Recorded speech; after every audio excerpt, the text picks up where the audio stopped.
Hello, everybody. This is Professor Calabata, and I just want to pick one of the rough drafts from the rough draft discussion board for Module 3 and kind of go through it and talk about some of the things that I was seeing when I was looking at all the rough drafts.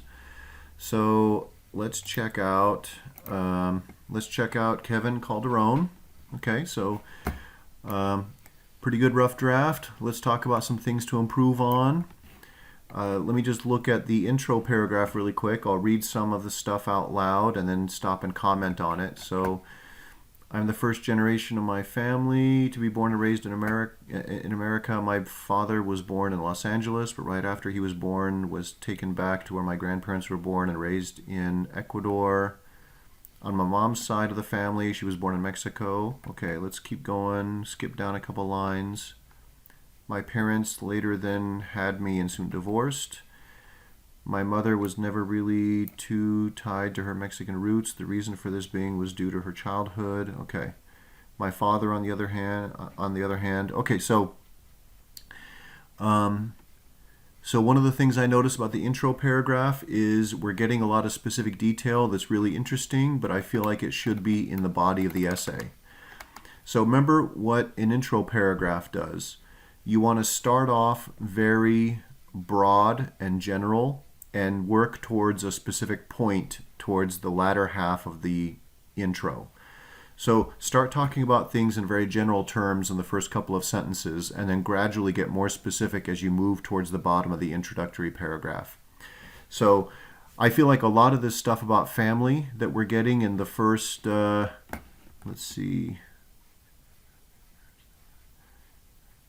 Yeah, in fact, most of it. I feel like a lot of this material really ought to be a pretty good paragraph that would be in the body of the essay. In fact, I feel like some of this material probably ought to be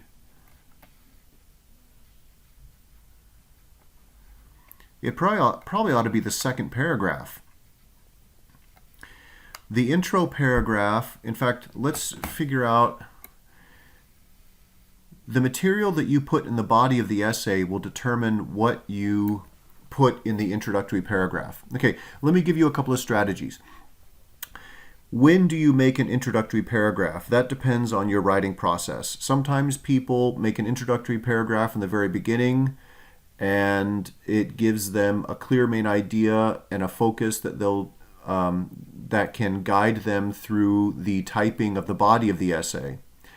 Other times, people, maybe they have a good idea of what they want to write about in the body of the essay, and they develop the ideas in the body of the essay, and then afterwards they go back and they make an introductory paragraph that sums up what the main idea is in the body of the essay. So different people do it in different ways. Sometimes the writing process of an individual assignment will also determine whether or not you make the introductory paragraph first or last. I'll give a personal experience for myself. There were times when I was in college when I did one or the other. Sometimes I would make the introductory paragraph first and I would go through and type the essay. And then after I finished typing the essay, I'd go back and reevaluate my introductory paragraph because sometimes I would start developing ideas in the intro paragraph. And then I would start developing ideas in the body of the essay that kind of were beginning to stray away from the main ideas that I had given in the intro paragraph. And so you got to make sure that your intro paragraph and the body of the essay match with each other. You don't want to give us a main idea in the intro and then give us a different idea in the body of the essay. The intro and the body of the essay, they need to match with each other. So sometimes if I started developing ideas in the body of the essay that I really liked, but it was straying away from the main idea in the intro, after I finished typing the body of the essay, I would just go back and fix up the intro paragraph to make sure that the intro fit with all the stuff that I was talking about in the body of the essay. Although you also have to make sure that you continue answering the essay prompt. You can't stray away from the essay prompt.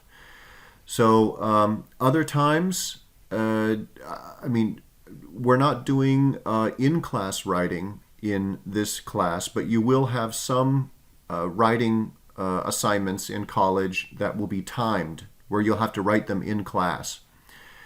And with those types of experiences, one of the things you need to do, you need to make sure that you create an intro and a thesis statement in the very beginning. Maybe give yourself like 10 minutes or so to create an intro paragraph.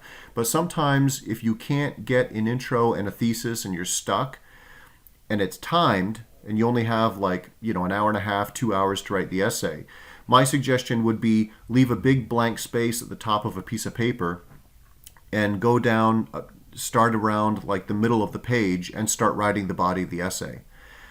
Go through and write the body of the essay, and then afterwards, when you're done writing the body of the essay, go back to the first page and then fill in the intro paragraph with a thesis statement that sums up the main idea of the stuff that you were talking about in the body of the essay. So, if you're stuck and you're writing an essay that is timed like that, that's a good strategy. If you can't figure out your intro and your thesis right away, then don't waste time because it's timed and you got to write the rest of the essay. So just start writing the essay with a big blank space left at the top of the first page, and then go back and fill in the intro afterwards. So that's just one example. I said, I mentioned personal experience a few minutes ago.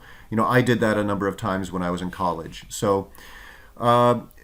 So intro paragraphs, I guess, what are we talking about? When do you make it? How do you make an intro paragraph? I mean, maybe you make it in the very beginning and then you write the body of the essay after you write the intro. Sometimes you write the body of the essay and go back and fill in the intro afterwards. Whatever works for you, but just make sure in the end that the intro paragraph and the body of the essay match in that you have a consistent main idea. You give us the main idea in the intro, and then you have a clear main idea in the body that matches with the main idea you gave us in the introductory paragraph. And also in the structure of the intro, with the introductory paragraph, try to start very broad and general. You talk about things in very general terms in the first couple of sentences, and you gradually get more specific as you move to the bottom of the intro paragraph, so that as you get to the end, you give us your thesis statement at the end. Now, some people might have learned it a different way. I mean, some people might have learned that you want to give the thesis statement in the middle of the intro paragraph, or maybe you give it in the beginning or the end. I'm not going to tell you exactly where to put it. Something I like to tell people, I might have mentioned it more than once in this class so far in another one of these videos that I make. Writing is an art form. It's not like the mathematical sciences. It's not like in a physics class, you learn the laws of physics and you can never break the laws of physics. So the mathematical sciences, physics, in some classes there are rules that really are kind of written in stone and you can't break those rules. With other classes like painting, also writing, maybe a lot of people don't think of writing as like it's like painting, but writing and painting are both art forms. And because they are art forms, it means that there are guidelines that can tell you what is a painting that is well done versus what is a painting that is not well done. So there certainly are guidelines that can, you can tell if a painting is well done or not well done. But there aren't really any rules written in stone that tell you exactly how to make a painting. And it's the same thing with writing. So there are guidelines, and I want to give you guidelines to give you structure, but at the same time we have to remember that writing is an art form, and a lot of the things that we talk about, they're not necessarily written in stone. So where do you put your thesis statement? The one sentence that sums up your main idea, should it be in the beginning or the middle or the end of the introductory paragraph? It might be kind of frustrating to hear me say this, but I'll say that you got to just do what works, and there isn't necessarily a rule written in stone that tells you exactly how to do it. Now, having said that, I also want to help you get better grades in your other classes. And so if you're taking that history class or the sociology class or the psychology class, the truth is I'm thinking that this other professor is probably going to be looking for your thesis statement, probably at the bottom of your introductory paragraph. So if you create a thesis sentence that is the last sentence of your introductory paragraph, and you try to make sure that that one sentence, it's placed in a position where this other professor that you're writing an essay for, they're looking for it in that position, and you spend some time trying to make this sentence a sentence that is really going to pop out to the professor, then chances are you're probably going to get a better grade on that essay. So there are no rules written in stone. You might hear different people tell you different things, and that's not a problem. You want to do what works for the particular situation that you're dealing with and the particular class you're dealing with. And that also means maybe you want to go into office hours, spend a lot of time in office hours. Something else we haven't really talked about before, I've been focusing mostly on writing process, but I'll give you a couple of suggestions. I'm sorry I'm straying off topic. I want to get back to Kevin's essay right now. But I will give you a suggestion about things in general in college. Try to make office hours into something that you do on a regular basis. I got into the habit when I was in college of looking up, the first day of class, I would look at the office hours of the professor, and I would try to schedule office hours into my weekly schedule. So I would treat office hours like another class. And even if I didn't have something to talk about with the professor, I would try to find something to talk about over the weekend. Like I would try to do the reading or the writing assignment ahead of time so I could go in and talk about the reading or the writing assignment with the professor every week. So, and that's another way you can find out what the professor is looking for, what they want. Try to do a rough draft of that psychology essay and take it into office hours and show it to the professor and ask them, where would you like me to put the thesis statement? So anyways, let's get back to Kevin's. But a couple of things I just wanted to talk about. Writing is an art form. It's not necessarily, a mathematical science where there are rules written in stone and you have to follow those rules. There's going to be different scenarios, different people you'll have to deal with, different writing assignments. And even after you finish college and you go to work, are you working in an advertising firm? Are you working in a law firm? Are you a police officer? You're going to have to know how to write, but those different environments are going to have different rules that determine what is good writing or what is not good writing. And so you're going to have to adapt, okay? So it's a creative art form and it requires adaptation. And so you have to spend some time learning what are the rules for that particular environment that determine what is good writing. All right. So anyways, as far as Kevin's essay is concerned, so with the intro, we got a lot of really good material, but the material in the intro feels more like a paragraph that belongs in the body of the essay. The family background information is important for developing the main idea of this essay. So I'd say don't cut it out, don't delete it, but move it. Okay, you need to move it into the body of the essay. And I would say it feels like it belongs towards the beginning of the body of the essay.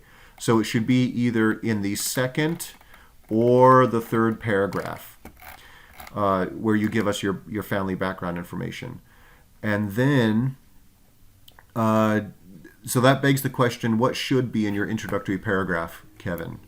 So let's look at the body of the essay really quick if we just skim a couple of things.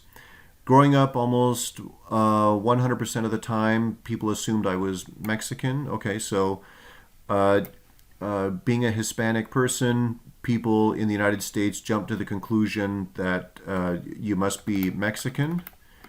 And let's see, another disadvantage Latinos are faced with is discrimination and ridicule in the workplace. Okay, yeah. A common stereotype of Mexicans is that they all travel to the United States illegally. Okay. All right. Okay. Even though many individuals discriminate against Latinos and ridicule them, leaning to more labor-focused careers, this can also be a positive. Okay. So there's some positive things about work here. All right. So, okay, I've read through the essay already and I'm skimming through it a second time. It feels like a lot of the ideas in the body of the essay are about stereotypes against Latino people. There's a stereotype: if somebody has brown skin, then they must be a Mexican person who came to the United States illegally. And this will contribute to the discrimination that Hispanic people feel in the workplace, right? So, okay. So it seems like those are the types of ideas that you want to start talking about in the introductory paragraph. The first couple of sentences, the first 2, 3, maybe 4 sentences, should talk about stereotypes of Latino people. Okay, what is that stereotype? When somebody sees a person with brown skin walking down the street, what is the image that they form in their mind of that person? That description of the stereotype of a Latino person should be in these first 3 or 4 sentences. And then there should probably be another 1 or 2 sentences about workplace discrimination, because it feels like that is the second half or the last third of the essay. And then there should be another maybe 2 to 3 sentences about family background, a little bit right there. And then the thesis sentence should be the last sentence right there. And I feel like the thesis, Kevin, I feel like you also need a strong thesis sentence. So remember, I've written this on a couple of people's essays in the previous essays. You want to say the essay prompt out loud, and then you want to say your thesis sentence out loud. And your thesis should sound like a direct response to the essay prompt. So let's check out the essay prompt. Oh, this is the wrong one. This is the rough draft. Okay, so for Module 3, the essay prompt is, what privileges or disadvantages do you have because of the group you belong to? All right, so let's go back to Kevin's essay. So talk about, first couple of sentences, talk about the stereotype of Hispanic people. And then go into 2 or 3 sentences of discrimination in the workplace, and then start going into a little bit of family background in the next couple of sentences, and then you want to finish with 1 sentence. Let's see, a strong connection. Okay, yeah, so this sentence the last sentence here still focuses on family background, which I feel more of that belongs in the body of the essay. So for Kevin's essay, let me think about this. The essay prompt for this one is, what advantages or disadvantages do you have because of the group you belong to? So your thesis could be something like, as a Hispanic person, I have to live with, as a Latino person, I often have to live with workplace discrimination because the stereotype, because in American society there's a negative stereotype that Latino people are illegal immigrants from Mexico, and people feel like that justifies treating them in a bad way. Okay, something like that. Okay, so you see, I'm doing this off the top of my head, but you can see what I'm doing. What you want to do is you want to look at the ideas you're talking about in the body of your essay and try to sum up a main idea that also is a direct response to the essay prompt. So Kevin, your intro paragraph feels more like a paragraph that belongs in the body of the essay. You need to talk about stereotypes against Latino people, and then workplace discrimination, and then give a little bit of family background, and then give us that 1 sentence that sums up a main idea that is a direct response to the essay prompt. Okay. And then in the body of the essay, I thought that the ideas you had in the body of the essay were pretty good. I would agree with some of the comments that other people wrote on the discussion board. You know, both Kevin and lots of other people, there's mechanical stuff. Remember, mechanical stuff is the thing you do last. And I think I've mentioned this before.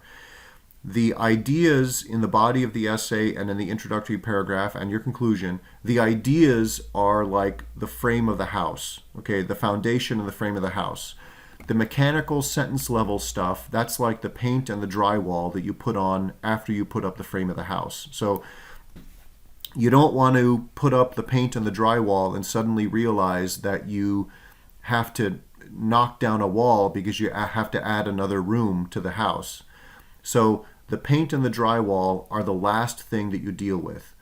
The ideas in the essay, the intro, the thesis sentence, the structure of ideas in the body of the essay, that's the foundation and the structure of the house. You don't go through and put up the paint and the drywall until the foundation and the structure of the house are done. So remember, sentence level mechanical stuff, that's the last thing you do after you finish all the basic ideas in the essay. You don't proofread until the very end. So because you don't want to proofread a paragraph and then suddenly realize, oh no, I got to delete this paragraph because it doesn't fit with my main idea. Okay, so don't proofread until the very end. So there's some mechanical, grammatical stuff I see in the body of the essay. Don't proofread that until you finish all the ideas. But the ideas in the body of the essay, Kevin, look pretty good. You got to fix up your intro paragraph, but the ideas in the body are good. The one thing that you're missing is quotes. So remember, for this essay, you got to use quotes from your own research. So we're starting to do research. So let's just do that a little bit. So remember the articles and database list. Okay, make use of the Ask a Librarian. Remember, let me just go to our home page again. English 1A. Okay. So here's our home page. Ask a Librarian. So I showed you guys where the videos are. Remember, our librarian is posting videos, and you can also ask her questions. Okay. And if you forget how to ask her questions, call or email me or come to office hours. But she has a discussion board here where you can post something. You can ask for help, and she's also posted videos here for you to look at. I emailed you that with the announcement. But let's just check this out really quick. So Kevin needs to do some research. He needs to add quotes to the body of his essay. So let's just check out Academic Search Complete. Let's look at this one database. And let's look at, so let's see. Yeah, let's see. Let's just leave all of that. I'm just going to type in. So let's see. What is Kevin writing about? What you want to do when you want to do research is you want to have a clear idea what you want to look for before you start typing stuff in. So Kevin wrote an essay about discrimination against Latino people. So let's just write about. Let's try to find. Let's just type that in and see what we got. Discrimination against Latinos. All right. So we got a bunch of articles here. You only have to use one article for this essay assignment. It looks like the one at the top would fit nicely. One thing I didn't do, you see that there's a couple of things. There's all these things on the side you can click on. Make sure it's full text. That way you can actually see the full article. And then the search that I did goes from 1952 all the way to 2020. So let's try to stay within the past. Usually people say within the past 5 to 10 years. So let's just go from 2010 to 2020. Hopefully that'll be okay. Let's see. We still have this article. That's a nice article. Published in 2010. Okay. Let's just do the one at the top here because it looks like it fits. Understanding bias towards Latinos. That one looks like it fits nicely with what Kevin wrote. So a couple of things to look at. You can get an idea of what the article is saying by looking at, it's called an abstract. And this is basically just a summary. Okay, so just check out, it's one paragraph that summarizes the article. And then here's the article itself down here. So we don't have to read through the entire article. Let's just check out the abstract. Present article suggests that there are limitations to, let's see.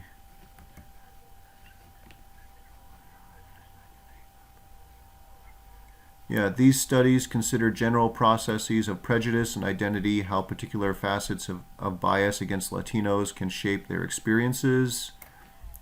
Yep, that looks good. I like it. So Kevin wrote wrote an essay about his own experience being a Latino person and the types of stereotypes and discrimination that he faces as a Latino person.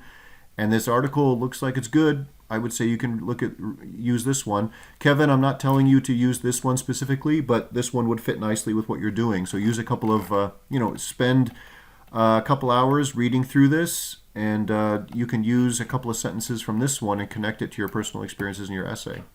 You don't have to use this one. You could use another one if you want, but I just wanted to quickly show how it doesn't take a lot of effort to find something. If you're having trouble, call or email me, or use our Ask a Librarian feature on our Canvas page. Okay, use people who know how to do this and use their help.